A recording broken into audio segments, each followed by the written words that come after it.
Hai semua dan selamat datang. Pernah tak anda terfikir apa sebenarnya beza antara satu sesi pengajaran yang biasa-biasa je dengan satu sesi yang betul-betul meninggalkan kesan? Jawapannya bukan sihir, tapi reka bentuk. Jadi hari ini, jom kita ubah cara kita berfikir dari mengajar secara rawak kepada mencipta satu pengalaman yang terancang. Anggaplah kita tengah buka satu toolbox atau kit alatan untuk seorang guru yang profesional. Cuba kita muhasabah sekejap.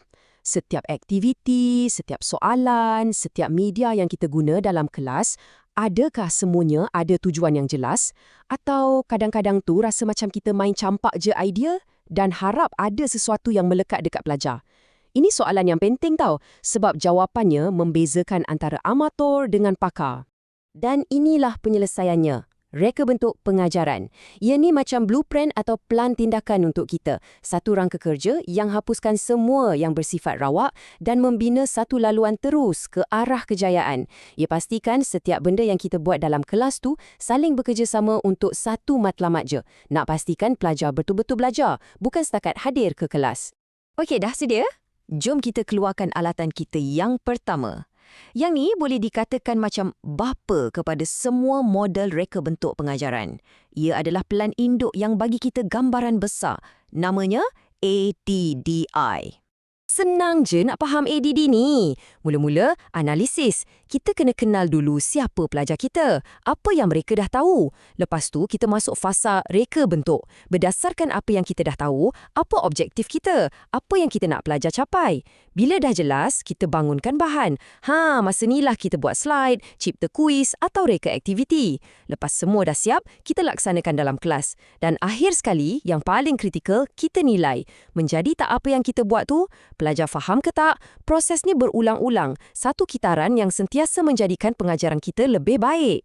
Kenapa ADD ini popular sangat? Sebab ia mudah. Ia bagi kita satu struktur yang jelas, langkah demi langkah dalam proses perancangan kita yang selalunya sibuk. Dan yang paling best, ia sangat fleksibel. Nak guna untuk rancang satu kelas? Boleh.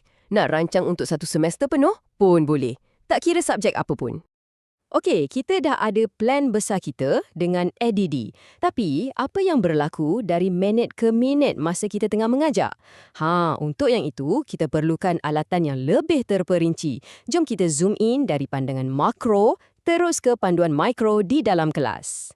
Inilah dia, model Gagne. Anggaplah ini macam resepi langkah demi langkah untuk satu sesi pengajaran yang mantap. Mula-mula, kita kena tarik perhatian pelajar dulu, mungkin dengan satu soalan yang mengejutkan. Lepas tu, kita bagi tahu apa objektif kita hari ini. Kaitkan dengan apa yang mereka dah belajar sebelum ni. Baru kita sampaikan kandungan. Sambil tu kita bimbing, bagi mereka cuba dan terus bagi maklum balas. Akhir sekali, baru kita nilai prestasi mereka. Nampak tak? Ia satu resipi yang lengkap untuk pastikan kelas kita berjaya. Apa yang paling best tentang Gagne ni ialah ia sangat-sangat praktikal. Ia bukan teori yang tergantung di awang-awangan. Ia adalah senarai tindakan yang kita boleh buat terus dalam bilik darjah. Bila kita ikut langkah-langkah ni, aliran pengajaran kita akan jadi lebih logik dan lancar. Dan secara semula jadi, penglibatan pelajar pun akan meningkat. Zaman sekarang ni, mengajar tanpa teknologi tu macam mustahil kan? Tapi persoalannya, macam mana nak pastikan kita guna teknologi tu betul-betul bermakna, bukan sekadar hiasan untuk nampak canggih. Untuk cabaran ni, kita ada satu lagi alatan khas dalam kit kita, yang direka khas untuk era digital. Perkenalkan model Ashwa. Model ni seolah-olah memaksa kita berfikir dengan lebih mendalam tentang teknologi. Cuba tengok langkah pilih dan guna. Ia bukan sekadar pilih video yang nampak seronok, tapi ia tentang memilih aplikasi kuis yang paling sesuai untuk capai objektif pembelajaran kita. Dan ia juga ingatkan kita untuk uji dulu teknologi tu. Jadi takkan ada lagi drama video tak boleh main depan kelas. Jadi, inilah sebabnya kenapa Ashwa ni satu kemestian untuk guru moden. Ia direka khas untuk pastikan teknologi tu bukan saja kita guna, tapi kita guna dengan berkesan. Ia mengubah pelajar daripada penonton pasif kepada peserta yang aktif dalam pembelajaran mereka, semuanya melalui teknologi yang kita pilih dengan teliti. Okey, sekarang kita dah ada 3 alatan yang hebat dalam kit kita. ADD, Gagne dan Ashwa.